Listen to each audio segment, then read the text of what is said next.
Olá, bem-vindos ao módulo 1 do curso Começar a Escrever. Vamos falar sobre estruturas narrativas e a estrutura de 3 atos. Nessa primeira aula do módulo, eu queria falar para vocês um pouco justamente sobre o conceito e o que são as estruturas narrativas. Em resumo, estrutura narrativa, ela é uma análise que vai tentar perceber similaridades entre as mais diversas histórias que são contadas. Então, o que os estruturalistas buscavam fazer era justamente perceber essas similaridades e por que elas se davam. O estruturalismo, ele é um conceito filosófico que surge no começo do século XX, e ele ganha muita força, especialmente nos campos da sociologia, da linguagem e da literatura. A gente não vai mergulhar nele porque, enfim, é um conceito extremamente amplo e complexo, mas tem 2 trabalhos específicos que eles fazem muito sentido com o que se tornou a escrita criativa da contemporaneidade. Esses 2 autores são o Vladimir Propp, que é um russo que ele fez uma análise dos contos de fadas da Rússia e do norte da Europa.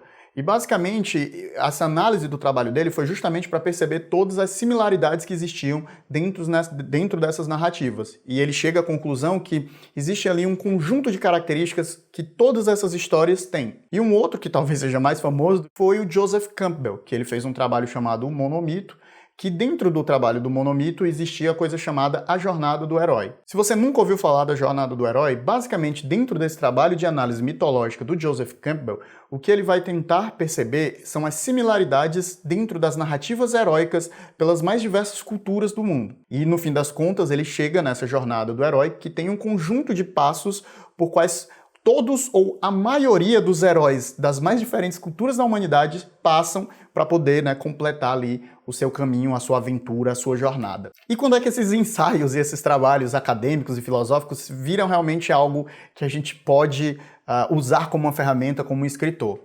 Por volta dos anos 80, um escritor chamado Christopher Vogler, ele circulou um memorando em Hollywood, dentro dos espaços de roteiristas de Hollywood, onde ele transformou a jornada do herói do Joseph Campbell numa estrutura de roteiro onde meio que facilitaria o processo dos roteiristas de contar histórias e de vender histórias dentro ali do espaço de Hollywood. Esse trabalho ficou conhecido depois, e compilado dentro de um livro chamado A Jornada do Escritor.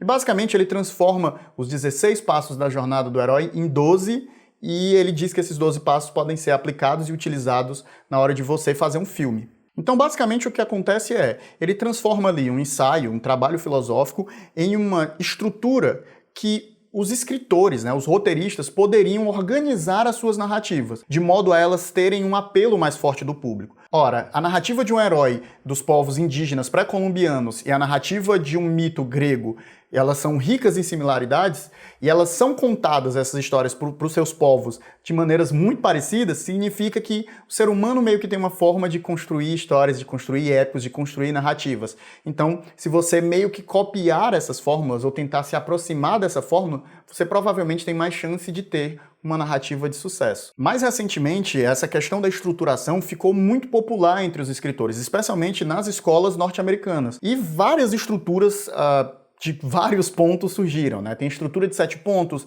a estrutura do floco de neve, a estrutura em 8 pontos, e na verdade, nada mais são do que variantes dessa estrutura dos 3 atos, que é o que a gente vai trabalhar aqui. A estrutura dos 3 atos, ela é na verdade a estrutura fundamental. Ela remonta desde o teatro grego. E na realidade a primeira pessoa a falar sobre essa estrutura em 3 atos foi o Aristóteles. E basicamente é uma estrutura que tem introdução, desenvolvimento e conclusão. Ou começo, meio e fim. E na verdade o Aristóteles ele não cria a estrutura de 3 atos, ele apenas observa que a maior parte das narrativas do teatro grego se organizavam dessa forma. E uma análise mais reflexiva e filosófica sobre isso é simplesmente porque as histórias elas se organizam como a gente vê o mundo, O mundo ocidental, a filosofia ocidental, ela é muito finalista, ela enxerga muito as coisas dessa forma, de começo, meios e fins. E eu digo isso da história ocidental porque as filosofias e as percepções de mundo do Oriente, ou mesmo dos povos indígenas que existiam aqui na América antes da chegada do europeu, tinham visões de mundo que não necessariamente seguiam e obedeciam essa percepção de começo, meio e fim. No fim das contas, essa ferramenta filosófica, sociológica, estruturalista, ela foi apropriada pela escola de escrita literária, pela escola de escrita criativa e transformada numa ferramenta de organização do processo criativo. Então, por exemplo, o que é que eu preciso entender sobre o que é uma estrutura narrativa? Significa que, por exemplo, a estrutura em 3 atos, as narrativas elas têm um padrão do que aparece dentro do primeiro ato, do que aparece dentro do segundo ato e do que aparece dentro do terceiro ato. Ou seja, você como escritor tem que apresentar um conjunto de coisas dentro de cada um desses atos para que a história seja coerente e aprazível para quem vai consumir ela, para quem vai assistir e para quem vai ler. Bem, e por que eu escolhi a estrutura de 3 atos, já que existem tantas outras fórmulas aí para você organizar e estruturar uma narrativa? A verdade é que a maior parte dessas estruturas, elas são mais adequadas para romance, especialmente quanto mais pontos essas estruturas têm, né? A jornada do herói, ela tem 12 etapas, tem outras estruturas com 7, com 8 etapas. A verdade é que uma estrutura de 3 atos, né, uma estrutura com esses 3 momentos, ela é suficiente para você organizar uma narrativa curta e objetiva, como são os contos, né? Se lembra que eu falei lá na aula introdutória de que o conto é uma narrativa concisa, uma narrativa curta, com poucos personagens, com poucas temporalidades, que começa perto do fim. Então, uma estrutura de 3 atos é suficiente para que você possa organizar. Aqui na descrição do vídeo a gente vai ter os materiais da aula, então eu vou ter links que vão encaminhar vocês para aprofundarem caso vocês tenham interesse em estudar um pouco mais sobre estrutura narrativa e conhecer mais esse universo das estruturas. E, obviamente, a gente vai ter as atividades relacionadas a essa disciplina. Vamos partir agora para a próxima aula, onde eu vou começar a falar com vocês sobre a própria estrutura de 3 atos. A próxima aula, as próximas 3 aulas, na verdade, vão ser focadas no primeiro, no segundo e no terceiro ato de uma narrativa em 3 atos. Eu vejo vocês na próxima aula e tchau!